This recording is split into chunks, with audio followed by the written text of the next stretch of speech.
Ladies and gentlemen, boys and girls, and super intelligent shades of whatever color you feel like being today, who are we to say you're not? Today, my very special guest is CombatCarivore Alpha. Oh, no, I was just saying those are my pronouns. Of course they are, yes. Ted has pronouns too. He sees himself as a giant in the entertainment industry, and as such, his pronouns are fee-fi and fo-fum. Right, anyway, so a carnivore, combat carnivore alpha is a combat veteran and wants to talk to us a bit about that and about a few other things as well. And you're very, very welcome. We thank you for your service, by the way. Tell us all about it. Yeah, so I served in the Army and the Navy, and I spent 11 years in the military, and I'm a black belt in Brazilian Jiu-Jitsu, so hence the name Combat Carnivore. I've taken to the carnivore diet, rather. That's been the only thing that's healed me. I've been desperately and chronically ill for the past decade. And then last year I went carnivore. I was including dairy, and I started listening to you and Anthony Chafee. I cut out all dairy, and that's really when the healing started. And I used to beg, like I used to sit and beg for an hour of clarity, like no brain fog, no anxiety, no panic, just I used to beg for that. And I know that there are a lot of combat veterans and just veterans in general who suffer this way. I know they suffer this way. I understand how they feel trapped, and I understand the embarrassing feeling to admit that you're weak and that you need help. And now that I have done these 3 pillars in my life, I call them steak, strangles, and stoicism. So carnivore, like combat sports, and some sort of practical life philosophy to help guide you out of these dark times into a state of actual health that you can propagate yourself, and an actual solution. Because right now, all the VA has is like, here's a medication, there's people who love you, life is worth living, but there's no actual, like, let's get the playlist in order of what's next after next after next to get you healed.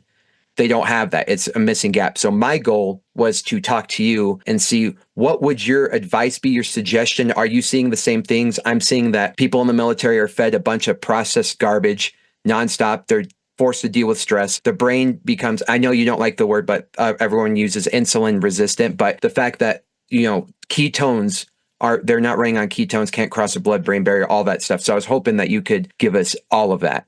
Right. Okay. Well, I mean, not being an expert in psychology, which definitely plays a part in PTSD, it's something that I would kind of tread fairly carefully around if I possibly can, and suggest that, I guess all else being equal, a person who's getting the kind of psychological support that they need would be a good thing. And I get that the VA is perhaps not doing that, and perhaps don't know how to anyway. I don't know. But I would say that a person in that situation would do well to manage and maintain a lifestyle that is minimally pro-inflammatory, given that one of the things that underpins almost every condition or complaint that we could have is an inflammatory process. And that's kind of my mantra. That's where I'm focused in my practice. I can't start to imagine what it is that servicemen do go through when they are actually in the shit. I've never been there myself. I've never served, so I don't know that. I can relate to various psychological issues that I've had in my life around events that have occurred in my life. Not in a military situation, sure, but, to my mind, things that were clearly perceived by my mind to be things that would cause me trauma lifelong. And what I found was that when I took this mantra on of reducing my inflammation, doing what I have found to be the 5 most important things I think a person can do in their life to reduce inflammatory process, I found that I improved out of sight in every respect. Physical health, mental health, any of my own anxieties, bipolar issues, stress and distress-related issues, all of that. And that's where I would be focusing with a person. I'd leave the psychological stuff to the psychologists. I believe Paul Saladino is a psychologist. Apparently he's never actually practiced, but he's qualified. So perhaps you want to talk to him about that. I wouldn't take his nutrition advice, by the way, but, whatevs. Yeah, like you said, avoiding pro-inflammatory foods and things of that nature. I've talked a little bit to Dr. Anthony Chafee, and he was talking about how plants and processed foods damage the function of mitochondria. And by that happening, there we have neurotransmitters missing left and right and not receiving rather. And so I am of the opinion, and as I've watched you, that it's best to come as close to the natural human. I don't know how else to put that in terms of what did our ancestors do?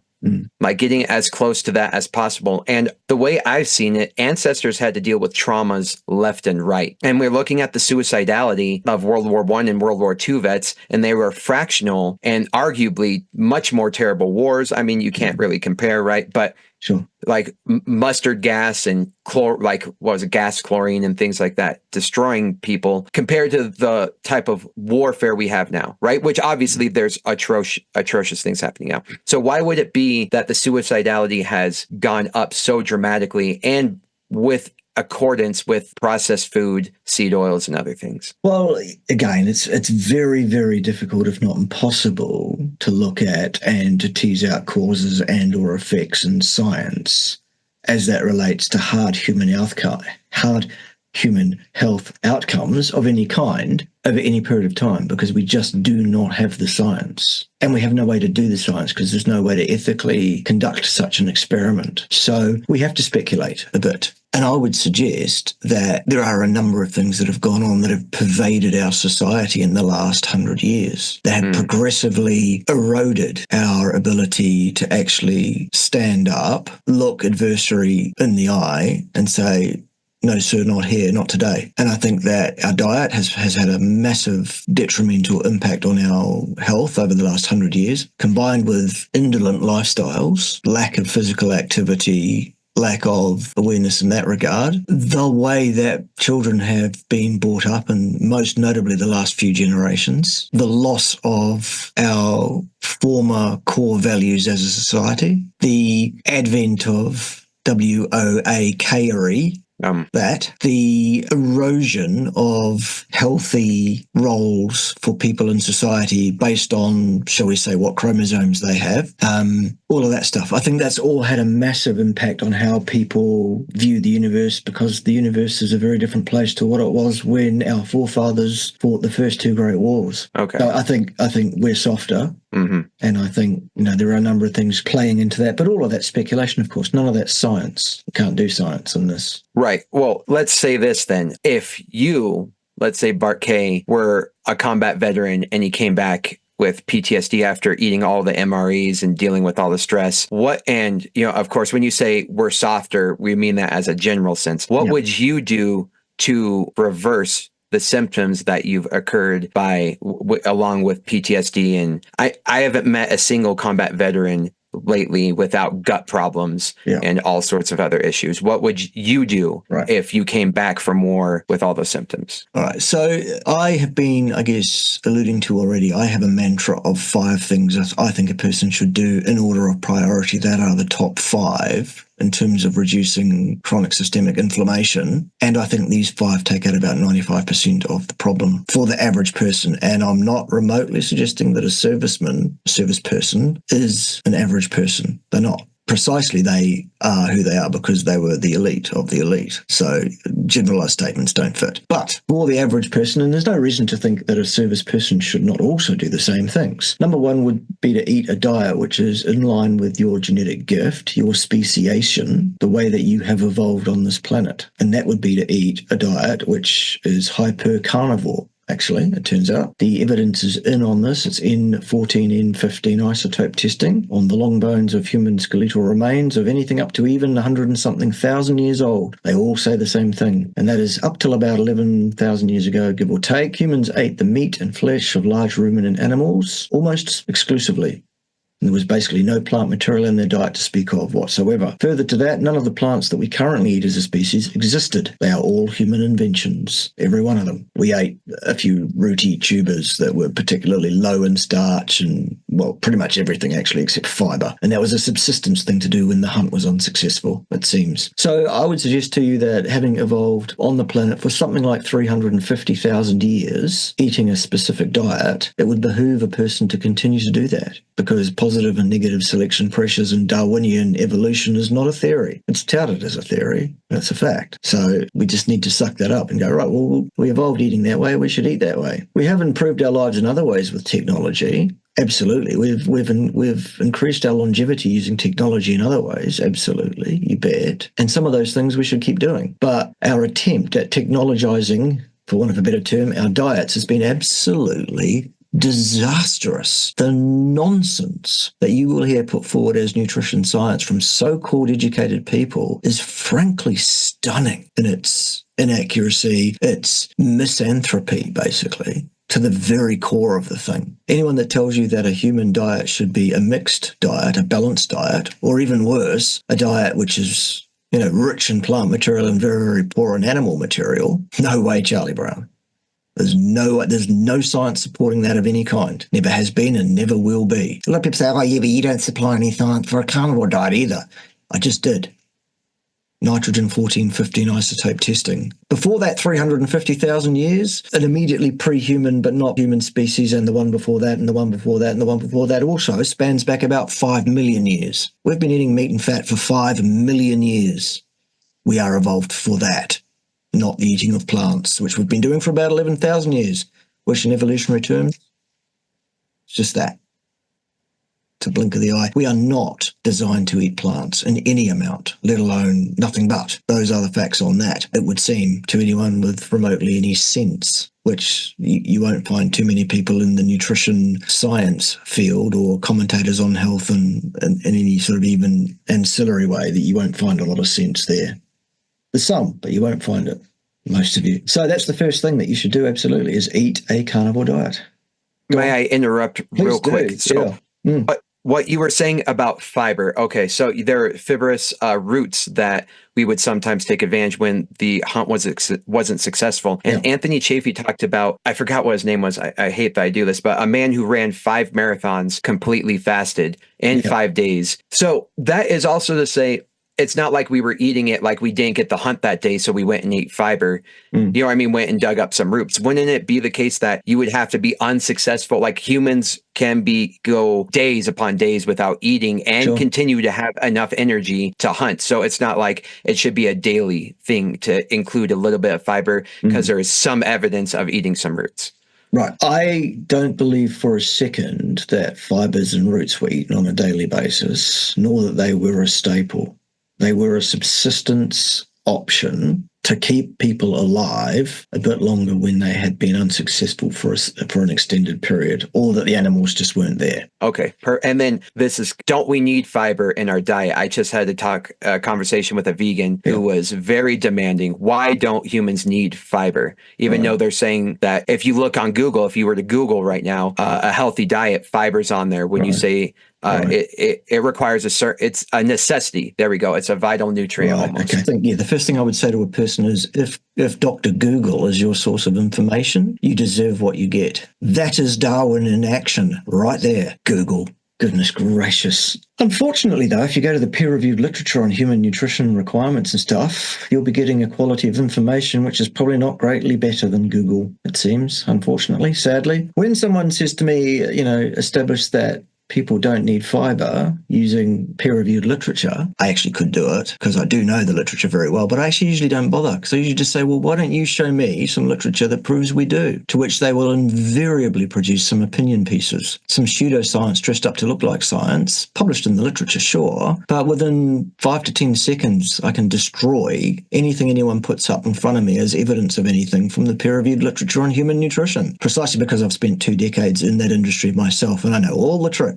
All of them. So it doesn't take me long usually to find the problem, the weak point on a study where I can go, well, there you go, that dismisses your study right there. Most of all, it's the fact that none of these studies are experimental. There's actually only one study that I'm aware of that even did anything pseudo-remotely like an experimental intervention with people. It was an N equals 62 or 63 study. It's the one that Paul Mason always talks about, where they go, here are some people with idiopathic constipation, and we gave them some instructions in a random order to have the same amount of fiber, slightly less fiber, a great deal less fiber, or indeed no fiber at all, with the kind of 4 conditions that were tested against each other. Turns out that the problems that people were having with their digestion were all dose response related to how much fiber they were eating.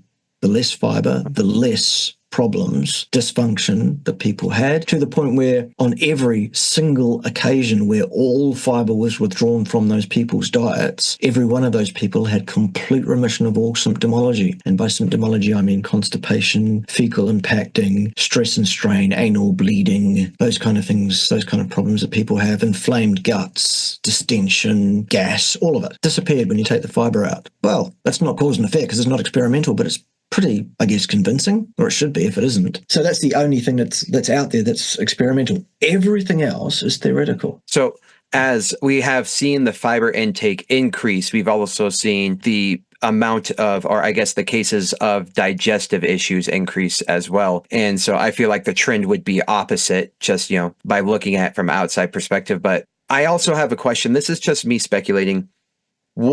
Especially looking at the amount of appendices that have been bursting. Yeah. Our appendix used to be a cecum, correct? Yeah. And so isn't there some relation that as we take in fiber, it's going to send some sort of signal to our appendix, because that was the last thing to deal with fiber, causing it to fill? Like, what would that be? Some sort of causation, in your opinion? Or not causation, but speculation?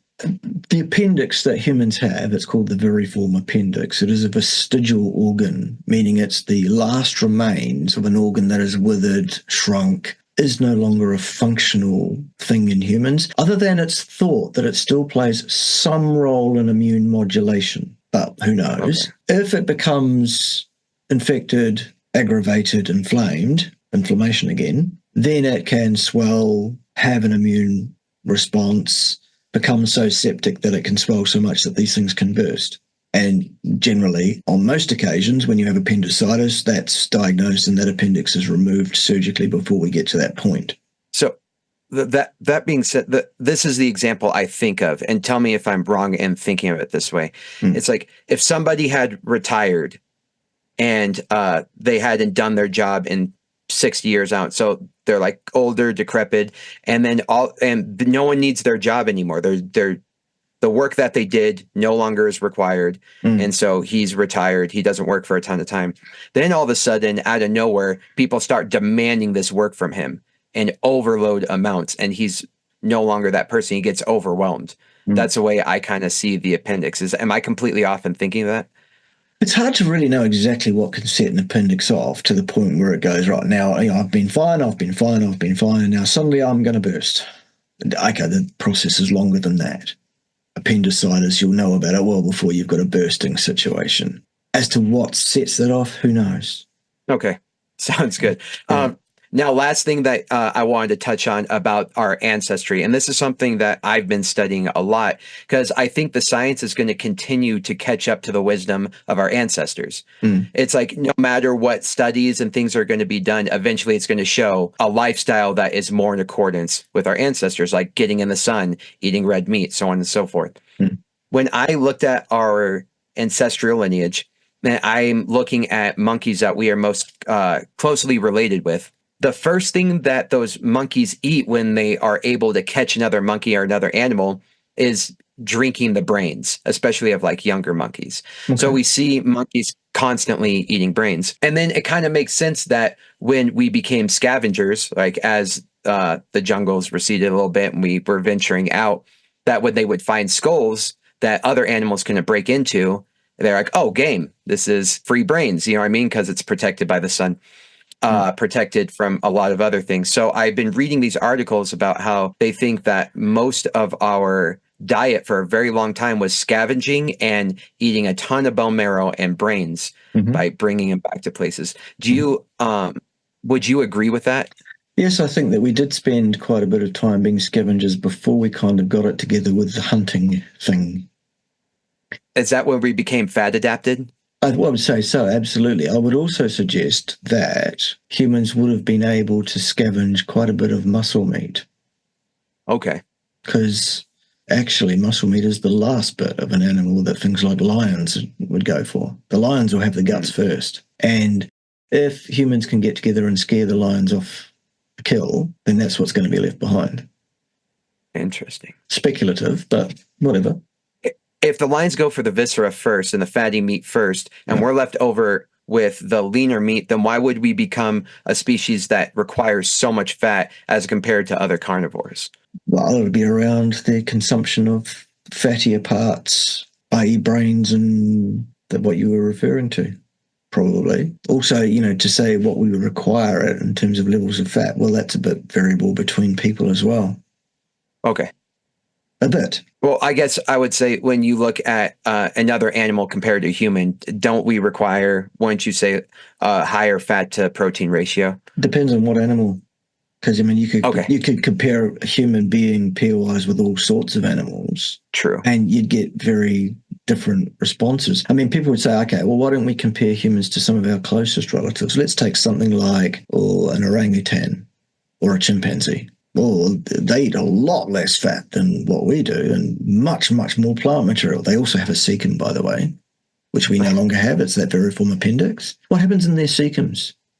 Well, the fiber that they're eating in the form of plants gets broken down in that cecum by bacteria that live in that cecum. And what they produce is short-chain fatty acids, 100% saturated fatty acids. So in actual fact, when you look at these animals and say, what is their macronutrient intake? It's 80% and more saturated fatty acids. So they take in more fat than we do. In fact, they don't eat more fat than we do. Their body produces it.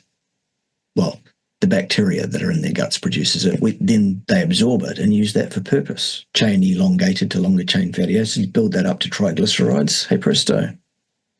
That is an excellent point, because I wonder how many species went from being plant eaters to animal eaters, because I bet a bunch of them were forced to go from eating animals to eating plants. Let's look at another, an animal that we think of as purely a plant eater. Take a look at a cow. Now, a cow's digestive system is completely different from a human's, much more different than a chimpanzee or orangutan, gorilla even, whatever. 4 stomachs, for a start, 4 gut fermenting, and that's the clue. Oh, cows eat grass. Well, number one, cows will eat meat if you put it in front of them. Yes, they will. However, they're quite happy eating grass, because what happens is they chew the grass up, they swallow it, and in the first 3 of their 4 stomachs, what happens is those stomachs cultivate a huge population of bacteria that break down the chewed up grass to some degree, producing short-chain fatty acids for the cow. And then in the 4th stomach, the bacteria that have been doing this marvelous job all along for the cow are then doused with acid in the last stomach, and they themselves are digested for proteins and other fats. So sure, a cow eats almost nothing but grass, but where does it get it? What's its macronutrient split? Well, it's almost 100% actually protein and fat. Most of the grass that's not digested by that cow goes out the back end. That's what a cow pat is. So it's fascinating stuff when you actually start to think. And that's the problem in society these days. Thinking is discouraged almost as much as is saying words. Saying words can get you arrested in some countries these days. Countries that you would have hitherto thought are a reasonable country. Apparently not. Anyway, that's for another day. So I love that. I learned so much about that. That makes a lot of sense. And I know you had talked about in other videos that you don't really care about the viscera. You don't eat the offal really, but you're like bone marrow, brains, go ahead. Fine. A little bit, but you don't need it. Yeah. Right. That being said, so I think we have a pretty good clue about diet, but I was watching the video that one girl who decided to quit carnivore, you kept saying stay away from fish. And I looked all over your channel for the reason why. And I'm wondering, I didn't do very good including fish into my carnivore diet. And I'm wondering why you all right. Well, say that. For those that couldn't find it, looking all over my channel, that's fine. But all you needed to do was actually read the discussion thread under that video from top to bottom, because I actually answered that question, I think, 50 times before I got sick of it and said, for God's sake, just read this thread. The answer is, the comment about fish made to Lily Kane was specifically about tinned sardines. And I wouldn't base my diet on seafood. I would base my diet on beef. About 80%, and 20% anything else, including some fresh wild-caught salmon if you like. What I suggest you don't eat is anything tinned, because there's a plastic liner in that tin, anything tinned in oil, because it'll be as rancid as you like by the time you open it, even if it is tinned properly. because it's usually rancidified by the production process that makes it in the first place. It's just not good stuff at all.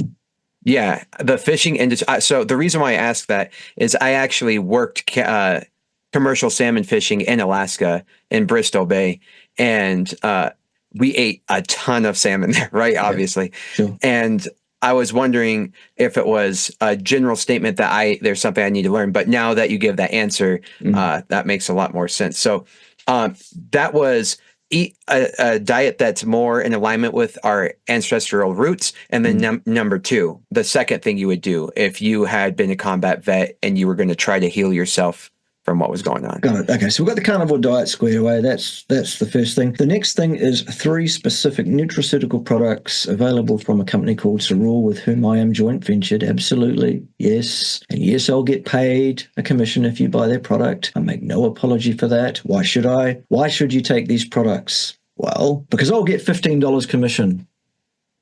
15 whole dollars. No, it's nothing to do with that. You should take these products because of what they are. Did you know that your body renews and repairs itself using a system of adult stem cells that, unfortunately, as we age, winds down? It's one of the reasons we age and die. Isn't that terrible? Could it happen due to other reasons other than getting old?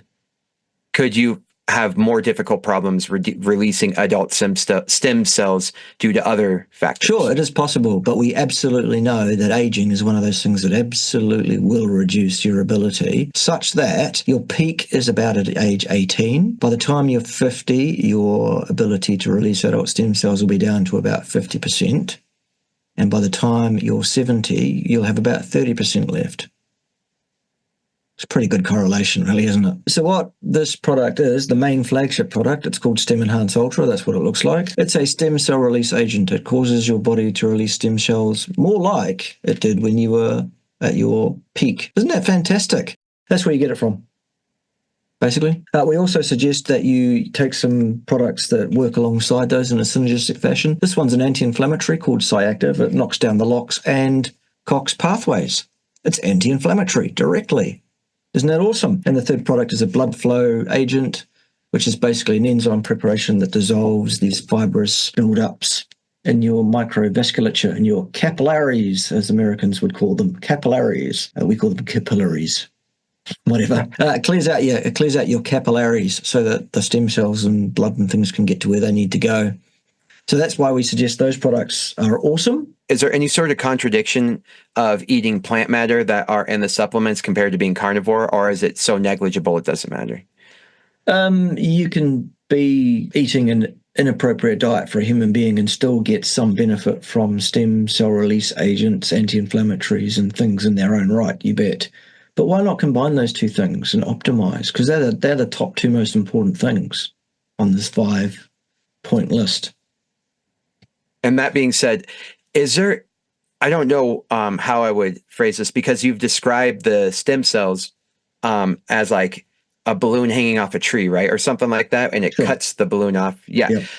As time goes on, would taking a supplement like this prevent your natural ability to release stem cells in the future? Like by for example, if you were to take TRT, it downregulates your ability to create its own TRT. Is there any sort of long-term effects that could happen by doing this? Well, there are no studies or evidences that even attempt to answer that question. Okay. What I can tell you is that this product and its predecessors in various forms held by various companies throughout time have been available for public purchase now for 30 years. If there was a problem, we'd know about it by now, I would suggest. Yeah, you have an incredible story of you were supposed to be blind by now and not driving. Yeah. And when you got that diagnosis, how long ago was that? Well, I was around about 39 or 40 at the time, so that's 12 years ago. And they told you like 5 years you would be blind, 5 years right? tops, and I'd be blind. Yep. That's what they said. And this was the top eye specialist in New Zealand. So and were you carnivore? No, were you carnivore when you got that? No, okay. I was still in my keto phase, which was 27 years long, by the way. I'm now at about year 9 and a bit of carnivore, I think it is. I forget. It's something like that. I should have written down, this is the date you started. I never did. Let's say it's 9 years. It's about that. I started on this raw product for at least 3 or 4 years before I even thought about carnivore. And what I found was that the eyesight problem that I had completely regressed, healed, and returned to normal eyesight for a man my age within about 6 or 8 months of taking the product. So this was resolved before I went carnivore. That's pretty awesome. Yeah, those things are definitely separated out. There's no confound there is what I'm saying. I was eating a cleanish keto sort of diet that still had quite a bit of plant material and stuff in it. Okay. Now, this might be a very dumb question in how I ask it. You talk about the processes where there's old cells that need to be taken out and replaced by these stem cells with full telomeres, which you can explain telomeres probably much more intelligibly than me. But do those processes exist in the brain? So could there speculatively be benefits for mental health for somebody or an incentive for them to take this product? Yes. Okay. I think the most obvious one is that the Cyactive product is directly anti-inflammatory, will reduce your inflammatory overburden systemically, and we know that inflammation is absolutely associated with most forms of psychological, mental illness, anxiety, all of that stuff. So I would suggest that it's likely to be of assistance, at least in that way. We cannot make any therapeutic claims. They are disallowed by the jolly old FDA. Good on them, because we all know that everything that they support is safe and effective. Effective and safe, so it is. Anyhow, they won't let us say that this stuff will do anything other than what it claims to, which is release adult stem cells and be anti-inflammatory and clear away stuff out of your capillaries. Capillaries, that's what you call them. Yeah, so that's where we confine our commentary around what will happen. In terms of the renewal of cells, any cell in your body which is damaged to the point where your body feels it's better to just replace it with a new one than to try and repair it, that's what stem cells do. And yes, a stem cell that differentiates into a new brain cell will do that with a full-length telomere. Now, you wanted a quick description of that. A telomere is like the aglet on the end of a shoelace. It's that plastic thing that stops it fraying. Every time you divide a cell, the telomere gets shorter. It's kind of a biological clock. When the telomere gets to a certain critical short length, that tells that cell that it must not divide anymore. It becomes senescent. From that point, that cell will live out its lifetime, and then it will die, and that's the end of that cell line, unless it's replaced in time by a new one being delivered from the stem cell system, which, as we know, as we age, that slows down and reduces the amount of stem cells being released. That's one of the reasons that we age and die. So we're kind of working against the aging and dying process. But I'm not allowed to say fountain of youth. So what I usually say is that I'm not allowed to say fountain of youth. And then by doing that, I've said fountain of youth 3 times in the last minute. And you've all heard me say fountain of youth 4 times. This is not that. Okay. Good. Sounds good. Yeah. So it's number 3. Yep. Number 3 is, well, when I first heard about number 3, my reaction was this. Are you stoned? I'm a scientist, for goodness sake. Show me the science, I said. Luckily, the person who suggested it to me said, okay, here's the science. And I went, oh, you're right. There is some science. It's not crazy. Here's what it is. Ground yourself electrically. Make yourself at one with Earth in an electrical sense. When? Well, as much of your lifetime as is possible for you to do it. In practice, at least, pretty much everybody can sleep grounded by putting a grounded bed sheet on your bed, which you can get from all sorts of places. Real quick, when you say grounding, not something that goes into the ground, like the electrical socket ground, right? Something that goes into the earth. You can use that. Okay, sounds good. There are 2 classic methodologies for grounding kit, like bed sheets, and I've actually got a mouse pad that's grounded here on my desk as well. There's a wire that comes off the electrically conductive mouse pad or bed sheet, as the case may be. That wire goes to one of the 3-pin electrical household socket to the earth circuit only, and a plug that has 2 plastic dummy pins. Or you connect it to a stake in the ground, a metal stake in the ground outside the property. We use the second methodology here in this house. We have 2 metal stakes, one at either end of the house. We have cables that come off those stakes that go through a window, and we can plug them into all our grounding kit. So that's how we do it. The other way you can do it is take your shoes and socks off and go outside. Concrete is not a great conductor. It's more an insulator unless it's wet. The same is true of sand, because sand is made of glass, and glass is an insulator. But if it's wet, all bets are off. Now it's a conductor again, just by virtue of the water being a conductor. So grounding, and you had talked about it. I want to say it makes it, I can't remember the number, but more fluid, right? The cells don't stack. Yeah, it makes your blood thinner, in effect, so that it's easier for your heart to pump it around your body. So that's something that happens immediately when you ground. If you've got aberrant cortisol profiles, in other words, it's a sign of stress and distress, they tend to normalize. The quality of sleep tends to go up in a person who's grounded. There's a change in brainwave activity from alpha to delta, or other way around. I can't remember what it is. It's fight and flight to rest and relaxation, basically. It's relaxing, calming, all of that. Wounds heal more rapidly. Infections are easier to deal with, apparently, at least in mice models. It's good stuff. We evolved grounded to the earth. It's another hark back to this how did we evolve thing. We evolved with bare feet, skin on the ground. We slept on the ground. We didn't have rubber on the soles of our shoes. We didn't drive around in vehicles with tires on them. We didn't live in buildings that were electrically insulated as per the code. So, yeah. We are now out with our natural state of being, which is to be at one with the electromagnetic field of the earth. So it makes sense that getting back into that is a good thing. So that's number 3. Yeah, number 4. Number 4, when the sun is not in the sky, because it's nighttime, you should block blue light from entering your eyes by virtue of wearing dark amber blue blocking lenses. Why? Because your eyes have a sensor in them called melanopsin, which detects how much blue light is entering your eyes, thus telling your body what time of day it is. And we've evolved with there being no blue light to speak of around at nighttime. And then we invented things that produce a lot of blue light, like TV screens and phones and tablets and incandescent light bulbs and all those kind of things. And all this blue light's flooding our eyes at nighttime when we should be at dark. And our circadian rhythms are all messed up, and that's really pro-inflammatory, among other things. On iPhones and other phones, you can put like the nightshade on or things. Sure. Is that effective? It's helpful. However, if you're still bathed in incandescent light from an electric light bulb, then you've still got blue light pouring in there. Are there different hacks that people can do on their phones? So let's say it's like they're in bed and they're like on their phones late at night. Would there be a way to hack like the, I don't know, like an application or something they can do on their phone to turn it so there is no blue light?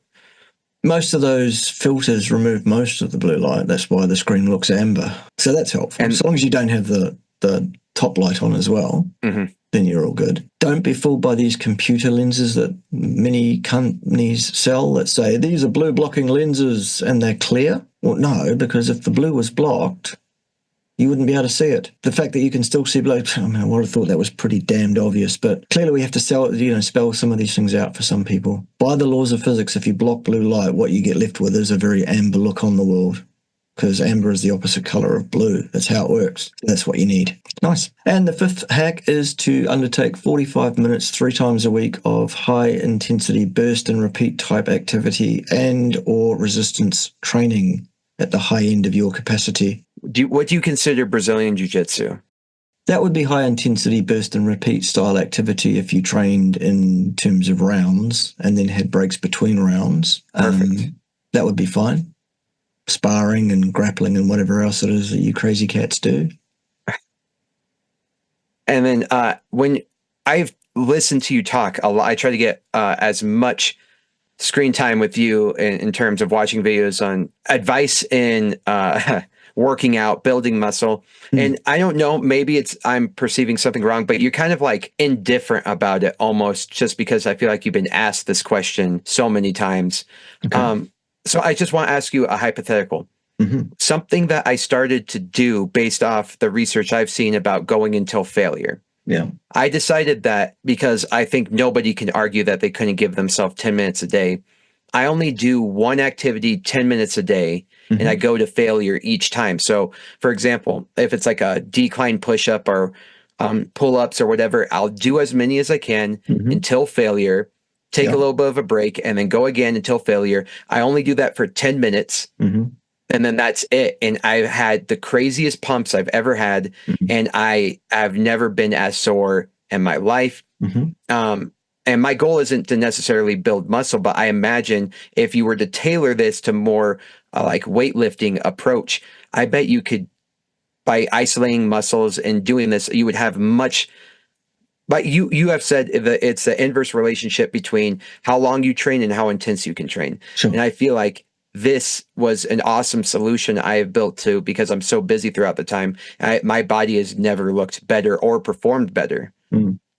All comments that I make on my YouTube videos are always to be taken as all else being equal for your average Jack or Jackie. Your mileage will vary. Your background, your experiences, your training status, the things you've done in your life hitherto will impact your results and the way you perceive the whole thing, of course. If you have found something that you are convinced is working for you and is positive in your life, whatever that thing is, I'm not one for fixing stuff that ain't broke. So if it's working for you and you think it's good, I wouldn't change it, not a jot. But I mean, vegans think they're doing good. So it's like, I understand I'm an idiot in these senses. I just found something. That's the difference between you and a vegan. They don't realize how stupid they are. And I'm not saying you're stupid at all.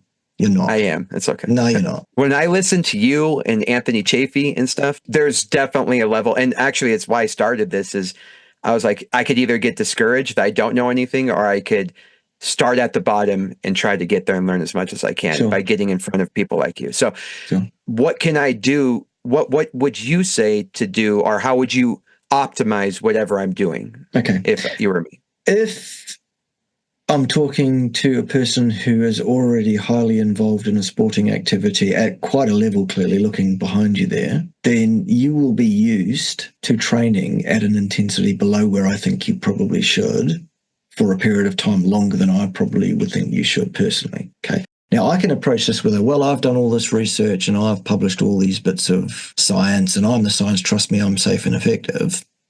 Don't question the science, even though that's precisely how you do science. And I could say, absolutely, you're doing it wrong. I want you to do it my way. But who the hell am I to say that? Because if you're doing something that's working for you, well, fine, whatever. Do that. I mean, a lot of people want to argue with it because another thing I'm well known for is saying to people, look, I don't think you should be doing endurance style activities, training or sporting. I think that's a bad idea. I think that's bad for your health long term. And then people say, well, just about everybody in the world disagrees with you. People that know exercise physiology. And I say, well, go and listen to them. That's absolutely no skin off my nose. I couldn't care less.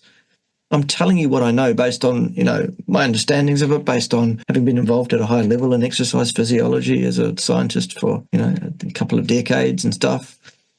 You do you. But for the average person that's not a highly trained athlete, what I'm saying is probably optimal. Get at it intensity-wise and reduce your volume. Most athletes, even advanced athletes, are still doing too much volume and not enough intensity, in my opinion, but their coaches probably won't agree with me. Well, fine.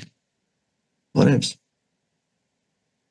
I tend to agree with that immensely based on my experience and based on everything that you've said. And the reason why I've chose 10 minutes is because for black belts, that's generally how long our matches are. And so I want to know that I'm testing my body for that 10 minutes to its capacity more than anybody else on a single movement, basically. And I figured that concept can apply to, because like you said, everyone's different. So if you can't do decline push-ups, maybe it's just like doing push-ups on your knees or whatever, but finding whatever length of time that is and pushing it till failure for a given amount of time that you commit to yourself. So I figured maybe that was something. And I also wanted to caveat to that, or I guess derive from that. I had my first competition ever. It was in a cage as a black belt. And I don't know why I did this, but I decided to do it blindfolded. So I went in this cage blindfolded to grapple another black belt. It was my first competition I've ever done carnivore or with getting my health in check. And I was a completely different beast. I know I have like these medals behind me, but I perform horribly when it comes to compete. I shut down, I go into my fight or flight, and I run out of energy really quick. And anything I've ever won was by the graces of like whatever technique rather than athleticism. Being a carnivore was very interesting because I was able to get amped for my match. I was extremely calm during that. When I needed to explode, I did, and I was able to armbar my opponent, which is another talented black belt. I was able to armbar him in a couple minutes, and I felt incredible when I won. I usually don't feel that great when I win. I just feel like, oh, thank God this is over. And I always did it just to be out of my comfort zone.